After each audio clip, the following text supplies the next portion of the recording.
Oh, yes. Welcome back, everyone. Today I'm bringing you a review for the new Transformers collaborative with Jurassic Park, Tyrannocon Rex, and Autobot JP93. This is the latest in the collaborative line to be released, and it is so far an Amazon/Hasbro Pulse exclusive. And this set seeks to recreate the Tyrannosaurus Rex from the Jurassic Park movie, and then one of the park vehicles from said movie. The Tyrannotron Rex is a retool of the Kingdom Leader Class Megatron mold, and then JP93 is an all-new toy. So it's a very interesting set, because it's little something old, little something new, and comes together for a very nice little package shot here. So, if you've seen my reviews before, you know this goes. We're going to take a look at the toy's packaging, then we'll open it up, we'll see the instructions, and then we'll look at our two Transformers themselves in both their alternate and robot modes. Naturally, I'll be doing plenty of group shots and comparisons today, and then at the end of the video, I'll give my final thoughts.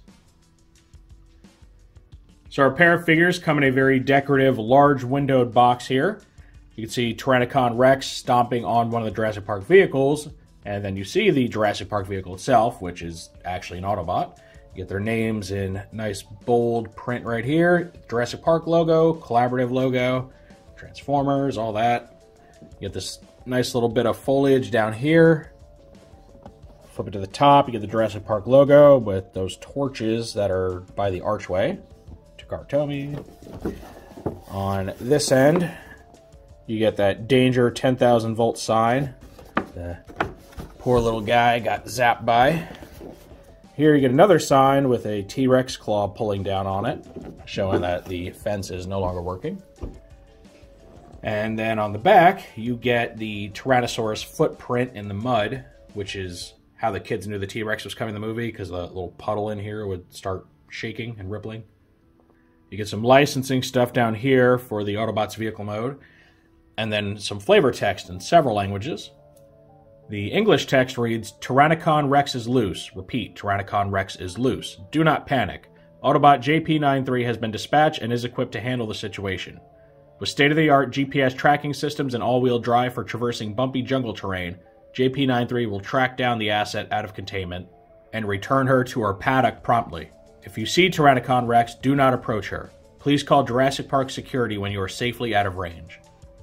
Now, I haven't watched Jurassic Park in quite a few years, but I do believe that is a spin on like an actual announcement that was heard in the movie when the T-Rex got out. I could be wrong, but it does sound familiar. So there you go. There's our big impressive box. I will say, so this thing was like $100. And I'm just going to say it right now at the beginning, it's not worth $100 as far as, you know, just what you get for the toys. You get a Leader class toy and then a Deluxe, maybe Voyager class vehicle that by all accounts is not very intricate, right? It might be a little big for a Deluxe, but as we'll see, it's a fairly simple toy. So I'm just going to say right now, if you're looking to get a good price on this, you're not going to get one right away. Maybe if it goes on clearance, because it is an expensive set. All right, that being said, let's go ahead and open this box up. Real quick, I wanted to show this off. You get a nice little Easter egg on this inner box flap when you open it up. You get Mr. DNA. For anyone that might be too young to have watched Jurassic Park or your memory's rusty, this was the little mascot that Jurassic Park used during their little like orientation videos. You know, like explain to the kids how the dinosaurs are made and all that. So that is a really cool little Easter egg. Honestly, up until this point, I forgot this little guy existed, so kudos to them for making the box just that much more interesting. Here's our instruction book for our pair here. And you can see it's done up in nice full color, which is awesome. You get Tyrannocon Rex, JP93, crossover logo, all that. And we open this up. Very colorful. I like that. So, up top, we start with JP93, and it shows you weapon storage for the vehicle. It can either go on the underside or be wielded on top. And then they do the transformation, which goes all the way down to the bottom until we get a robot mode. And it shows you how to make him wield his rifle or store it on his back. So that's very cool. I like the nice integrated weaponry, something you don't see nearly often enough these days. And then on the back, you get the Tyrannocon Rex instructions, which are probably exactly the same as the Beast Wars Megatron, just with a different head in the render. Yeah, you can even see that's definitely the Megatron render. Just new head, new colors. So nice, thorough instructions, very vibrant, very easy to read, so that's always appreciated. Now we get to see our pair in their alternate modes. Tyrannocon Rex is unsurprisingly a Tyrannosaurus Rex, and is done up in colors meant to look like the T-Rex from Jurassic Park. So a little more realistic looking to, you know, the bright purple or bright red with metallic accents that the other use of the mold have had. Now, yes, it's true that this is an outdated depiction of a T-Rex. You know, in light of newer archaeological data, we know they're much more bird-like a lot of the dinosaurs that we just kind of skin-wrapped the bones of before we had better methods of determining what their exterior looked like. But it still does the trick, still looks very cool. Now, one thing that is bugging me about this, so for one, unlike the other two uses of this mold, Tyrannocon Rex actually has painted pupils. However, it's easy to miss them because they're way up in there. Do you see this? Do you see how far up in her head those pupils are? Like she's rolling her eyes. I don't think that's supposed to be like that. And I wonder for anyone else that has this set, if you could tell me, is yours like that as well? Like, did I just get a copy where they set the eye, like painted the eyes in the wrong spot or set them back too you know, far back or something? I'd love to know because that's really silly looking. Look like she's like, oh yeah, I'm so relaxed right now. So yeah, I don't know. But she maintains all the posability and stuff of, you know, the Kingdom mold, which is quite a bit more than the original Beast Wars toy. Fully articulated neck, the tail, all that stuff. The legs are very posable. Ball-jointed arms. So she looks really good, aside from the weird eye thing. I'm not sure what's happening there. And then JP93 turns into a 90s Ford Explorer, done up in, you know, custom Jurassic Park colors. And what's really funny about this, you see it's number 4. Number 4 is the car that got crushed by the Tyrannosaurus Rex. Now this creates a bit of a continuity error in the packaging, because as we saw, there's a little cardboard version of the 04 Jurassic Park Ford Explorer, you know, overturned and being stepped on by this T-Rex. So it's existing in 2 places at once. Or maybe the story is that JP93 like scanned that vehicle mode after it got stepped on or something. Yeah, maybe it's just a duplicate of that vehicle. That could be what happened. Right? You have the original 04 and then you just have this Autobot disguised as that vehicle. Now, as far as this vehicle mode, you can see it's very well detailed. Very, very well painted. So is Tyrannocon Rex. She's very well painted too. But a lot of paint work on here to make it look like the real thing. Rolls very, very well. No clearance issues there. No license plate. That's sad. But they do have, they actually have, you can see the little, try to get the camera to focus on it if I can. It's pretty close up. I'm not sure how well you can see it, but it has the little Explorer logo right here. And then what looks like the Ford emblem, but Ford's not actually written on it, it's just a little oval. So a lot of detail there. Nice little handles on the back, all that stuff. Nice grill on the front. So where JP93 really shines is the paintwork, because they put a lot of paint into this guy. Here's the weapon storage to store the weapon underneath the vehicle. Or you can take it, turn it upside down, and stick it in one of these little slots here on the top to actually make him armed in vehicle mode and, you know, have a way of actually fighting this giant T-Rex Transformer. Now we get our big T-Rex group shot. We get the original use of this mold, which was Kingdom Megatron. Then we get the first recolor, which was the Target exclusive Kingdom T-Rex, based on the Beast Machine's character. And now finally we get Tyrannocon Rex. And what's funny is all 3 of these characters are members of different factions. Megatron here is a Predacon, T-Rex is a Maximal, and then the new Tyrannocon Rex is a Decepticon. Now you'd think they would make her a Predacon given the organic beast mode, but I'm guessing they went with Decepticon to keep it simple, right? Because this is a crossover, it's meant to appeal to not just Transformers fans, but Jurassic Park fans, and The Decepticons are just simply a much more well-known faction to your casual fan than the Predacons are, right? They're a little more obscure nowadays. So, if I had to guess, that's probably why they decided to make our Decepticon.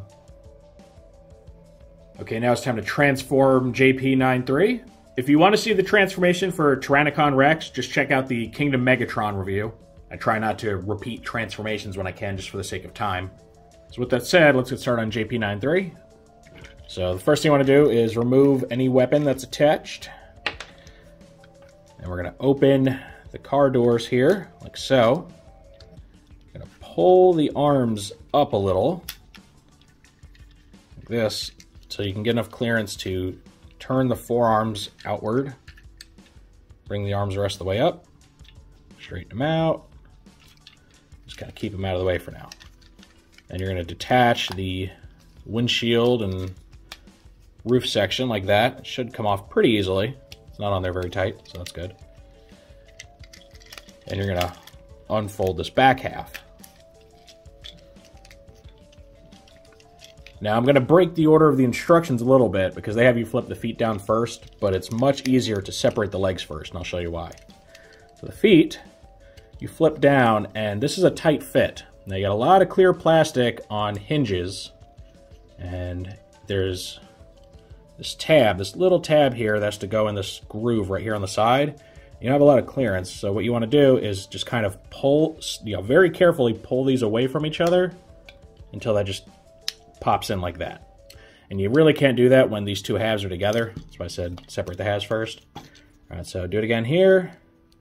Very carefully pull them apart. There you go. Not as bad as it looks. He actually has ankle tilt. Check that out, huh? It's nice. Doesn't have real feet, but he has ankle tilt. All right. So the next thing we want to do is flip these panels all the way up until they click into place, like so. You're going to take this little Jurassic Park logo here, flip it up, flip the chest down until that just kind of slots in there. Push that down. Then you take the roof section, and there's a little notch right here that you stick this tab in. Doesn't go in very deep, just enough to hold it in place. And then you want to flip out the fists, and they will click into place. So keep rotating them until you feel that nice little click there. Okay. Here we go. This is JP93. And I gotta say, he strikes a really nice visage here. He's a good-looking Transformer. And you can see a little Easter egg in the robot head here. He's got a hat reminiscent of Dr. Grant, the main character of the first and third Jurassic Park movies. And then he's even got the sunglasses of that, is it the poacher guy or bounty hunter guy? Alright, let's go ahead and give him his rifle, which looks a bit like a hunting rifle. And it's kind of appropriate, I suppose. So that just tabs right into his fist. Alright, and then you get the complete look here. Now, I said he looks really good. There are some major issues I have with this toy, though, and that mainly comes down to ball joints. He utilizes ball joints for his elbows and his hips. And that's not inherently the worst thing in the world. Plenty of modern toys use ball joints. Like Studio Series still use them a lot. However, these are very loose. Very, very weak ball joints. They don't have a whole lot of friction. So his arms are very floppy, and so is his waist. You can see it doesn't have a whole lot of sticking power. Now, my copy at least is serviceable. He's not so loose that he can't stand up or anything, but I have heard reports from other people that have this toy that theirs is barely usable. There's just not enough friction to support the weight of either his, his weapon or his legs or anything like that. So your mileage may vary on that, and using these ball joints really opens you up to potential heartache. The other issue I have with this toy is a complete and utter lack of waist articulation. Now, normally, when there's no waist articulation, that's due to how the toy transforms.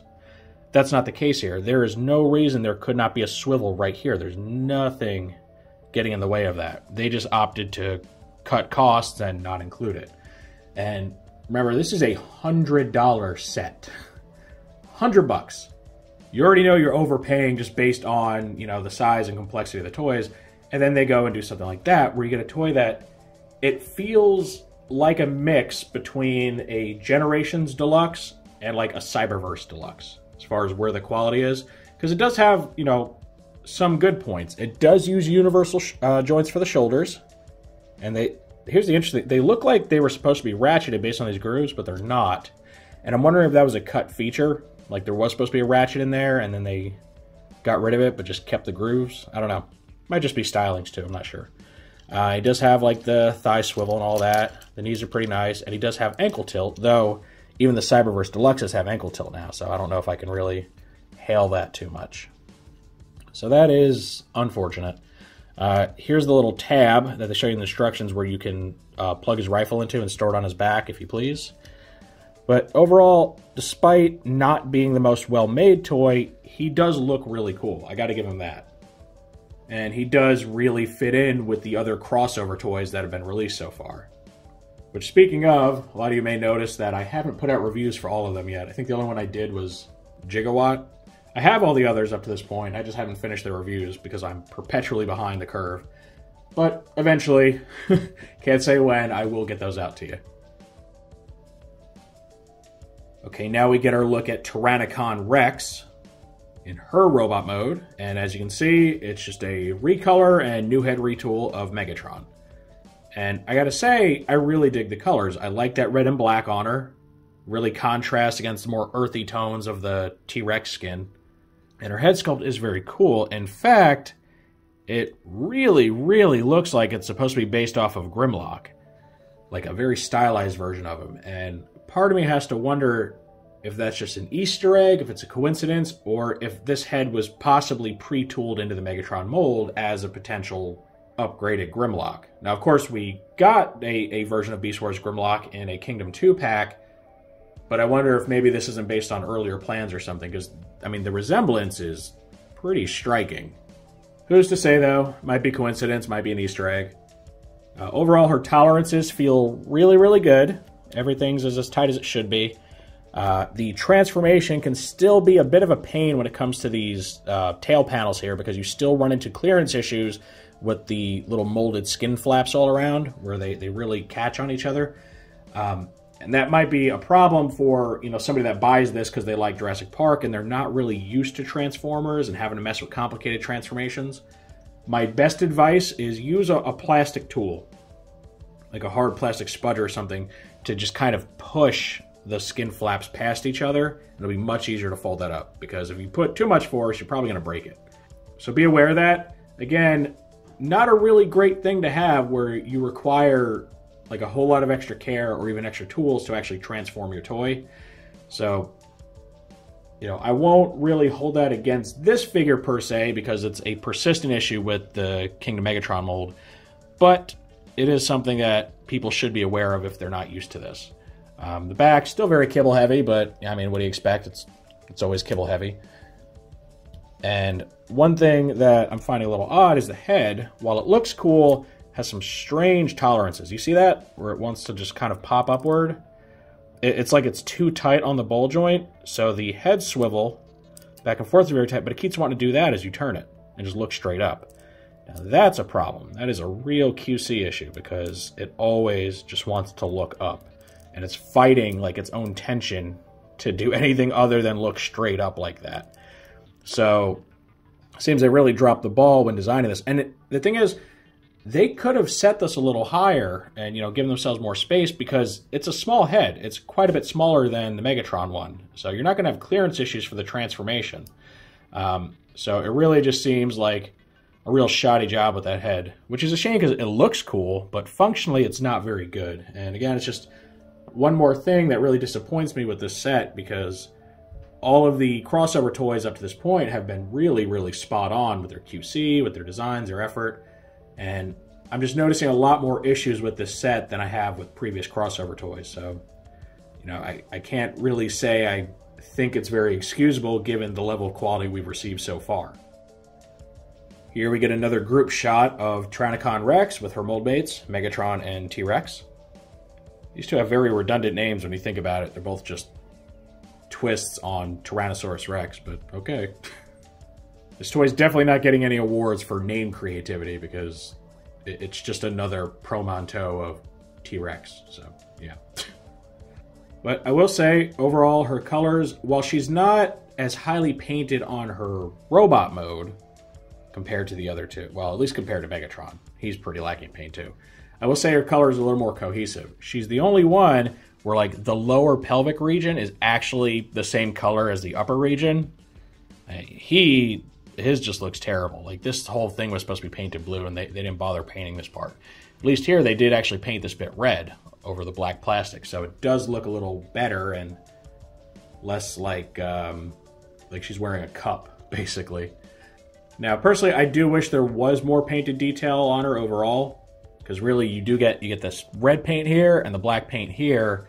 And that's about it as far as her robot bits. I guess you could count the head in that too. The head's got that same glossy black paint. But you can see with Megatron, I mean, they really did a good job highlighting all the different accents on his body. With her, it's a little more plain. So I'd say as far as, you know, level of paint for the robot mode, she's kind of somewhere in between T-Rex and Megatron. Of course, a lot of her paint budget went toward the Tyrannosaurus Rex mode because she gets a lot of color washing all over her body. So it is definitely a trade-off, and because this is meant to, you know, appeal to Jurassic Park collectors, you want the Beast mode to look good. So I do understand why the, you know, Dinosaur mode got a lot more paint detail and a lot more attention than the robot mode. And I'm kind of okay with that because I think a lot of people are just going to display her in the Beast mode. And I think this is going to complete our look at Tyrannocon Rex and JP93. Overall, I have to admit I'm rather disappointed with the set. It has a lot of good points. The alt modes on these two received a lot of attention. They look really, really good.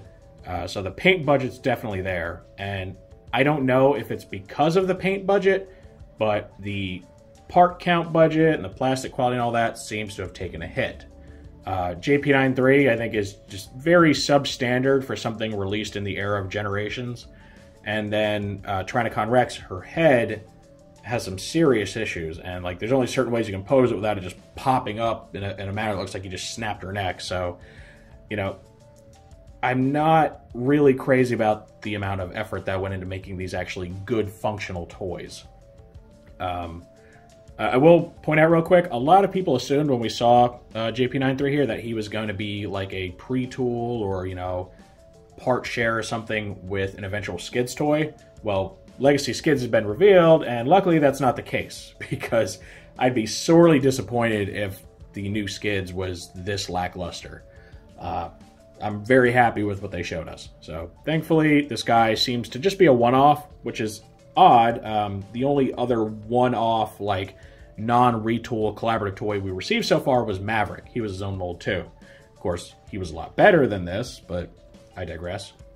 So, yeah, given the price point of these two, I can't say I think it's a good deal at all. If this were, you know, closer to about 70, maybe 80 bucks, given the paint job, I'd say, yeah, that's a bit more reasonable. But if they want $100 for this, they really needed to up the ante here, because I'm very dissatisfied for, you know, what I get for $100. So just beware. If you do buy this at full price, you may get a little bit of buyer's remorse, unless you just really, really love Jurassic Park, or you're, you know, an absolute completionist and you just have to have all the crossover toys, which sadly I'm one of those suckers. Like, I have all the crossovers so far. I even bought that J Blavitron thing whenever that eventually shows up. That's taken forever too. I paid for that months and months ago. Not sure when it's even releasing. So yeah, it's kind of recommended if you're a very hardcore collector, but if you're looking to get a decent value, I mean, Kingdom Megatron's still on the shelves. You can buy him for 50 bucks if you just want a cool T-Rex Transformer. And the JP93, unless you really just feel the need to get this unique mold, you can easily pass on him and get something better in the form of Skids coming next year. So, yeah, I can't fully recommend this unless maybe you can get it on clearance. Of course, that is just my opinion on the set. Now I want to know what you all think. Am I being too hard on it? Am I being unreasonable with my expectations? Do you think maybe the tolerance issues and the QC issues aren't as bad as I think they are? Or, you know, do you agree? Do you think the set just really isn't worth the money? or there's a lot of things you'd like to see changed on it. Any and all feedback's always welcome in the comments section. If you enjoyed this review, make sure to toss it a like. Let YouTube know you want to see more stuff like this. If you do want to see more like this, make sure to subscribe and hit that notification bell so you always get a heads up when I post something new. I thank you for joining me for this look at the new Transformers Collaborative Jurassic Park, Tyrannocon Rex, and JP93. And with all that said, I will see you next time.